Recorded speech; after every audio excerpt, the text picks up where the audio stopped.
Hello बच्चों, let us read the question. Question says let x is equal to matrix 1 1 1 and a is equal to matrix minus 1 2 3 0 1 0 1 6 0 0 minus 1 for k belongs to capital N.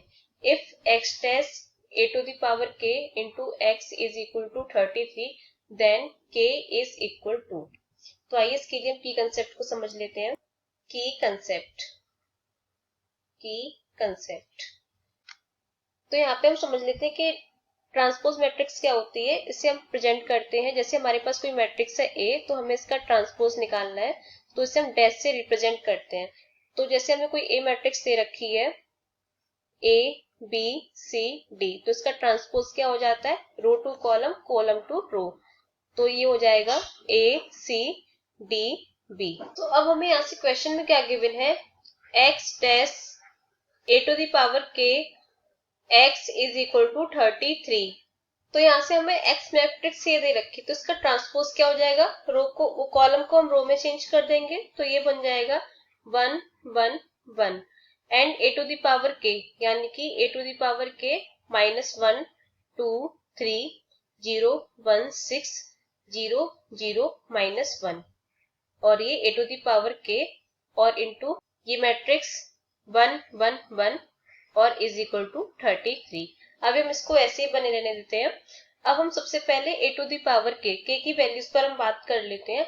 अगर हम k को even लेते हैं, if k is equal to even, तो क्या होगा, तो यहाँ से हम सबसे पहले a स्क्वायर कैलकुलेट करते हैं जहां पर 2 इवन है. तो a स्क्वायर हमारा क्या हो जाएगा, a स्क्वायर यानी कि माइनस 1 2 3 0 1 6 0 0 माइनस 1 इंटू इसी का इसी में मल्टीप्लाई हो जाएगा माइनस 1 2 3 0 1 6 0 0 माइनस 1 मल्टीप्लाई करेंगे तो हमें मिलेगा यहाँ से 1 0 6 0 1 0 एंड 0 0 1. ऐसे हम यहाँ से a to the power 4 calculate कर लेते हैं. तो ये क्या हो जाएगा हमारे पास में, तो ये हमारे पास बनेगा 1 0 12 0 1 0 0 0 1. इसी तरह से हम a to the power 8 calculate कर सकते हैं. a टू द पावर 8, ये सारे हम इवन पावर्स कैलकुलेट कर रहे हैं, केवल ऑड पावर्स के लिए भी हम बाद में बात करेंगे.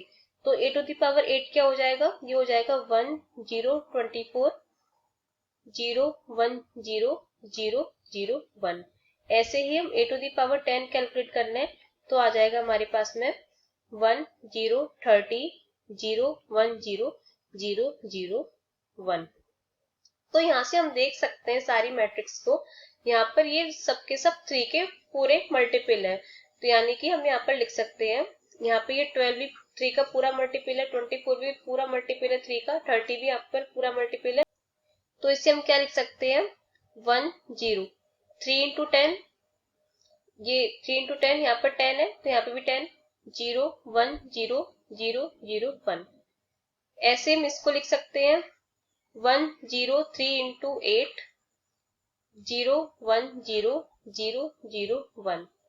ऐसे हम इसको भी लिख सकते हैं 1 0 3 इंटू 4 0 1 0 0 0 1. ऐसे ही हम a टू द पावर जो 2 हमने पीछे कैलकुलेट किया था उसको भी हम लिख सकते हैं a square is equal to, इसको भी हम लिख सकते हैं 1 0 3 इंटू 2 0 1 0 0 0 1.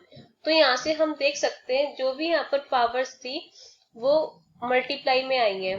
जैसे यहाँ पर 8 है तो 8 यहाँ पर 3 इंटू 8 हुआ है, 10 है तो 3 इंटू 10 हुआ है, स्क्वायर है तो 3 इंटू 2 हुआ है. ऐसे हम a to the power k क्या लिख सकते हैं, a to the power k हो जाएगा हमारा 1 0 3 k 0 1 0 0 0 1.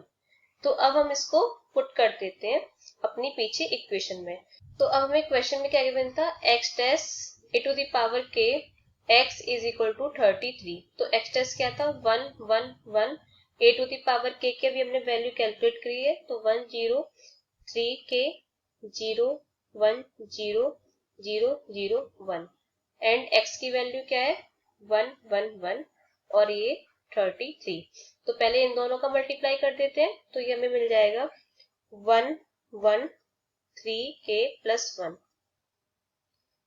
और ये 111 और ये 33। अब इसका भी मल्टीप्लाई कर देते हैं, तो हमें मिलेगा 3k plus 3 is equal to 33।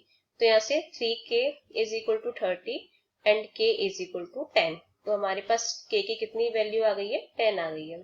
तो ये तो थी k अगर हमारा इवन है। अगर हम यहाँ पर k को ऑड लेते हैं, if k is equal to odd, तो a टू द पावर 1 जो हमें क्वेश्चन में दे रखा है वही हो जाएगा -1, ये मैट्रिक्स -1 2 3 0 1 6 एंड 0 0 -1।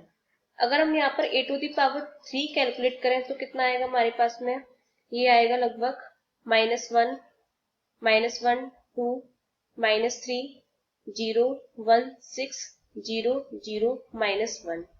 अगर हम यहाँ से a to the power 5 calculate करें तो हमें क्या मिलेगा, यहाँ से ये हमें मिलेगा -1 2 -9 0 1 6 0 0 -1।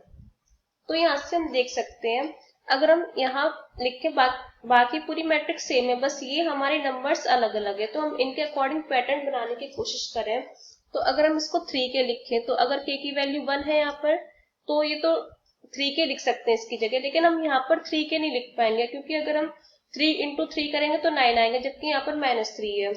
तो इस तरह से हम यहाँ पर देखें तो हमें यहाँ पर कोई भी पैटर्न बनता हुआ नजर नहीं आ रहा है। तो इसका मतलब हम यहाँ पर k की वैल्यू ऑड कंसीडर नहीं करेंगे, हम यहाँ पर सिर्फ k की इवन वैल्यू लेंगे। अगर हम k की इवन वैल्यू लेते हैं तो हमारी k की वैल्यू आ जाती है 10, जो कि अभी हमने पीछे कैलकुलेट करी थी। तो यही इसका आंसर हो जाएगा। Hope you understood well, best of luck.